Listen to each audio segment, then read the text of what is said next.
আসসালামু আলাইকুম রহমতুল্লাহ। আজকে আসলাম এখানে সৌদি আরবে আপারাল বাতেন একটা মিষ্টি দোকানের মালিক হলো পাকিস্তানি। এদের এখানে খুব দারুণ দারুণ মিষ্টি পাওয়া যায়।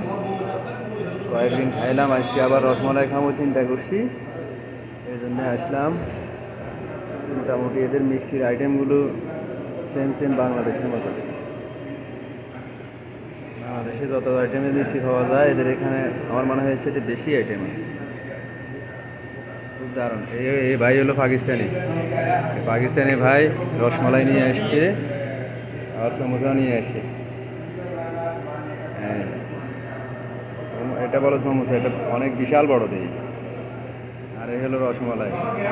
বাংলাদেশের রসমালাই ছোটো ছোটো, এখানে রসমালাই বড়। আলহামদুলিল্লাহ, আল্লাহর মেহেরবানি।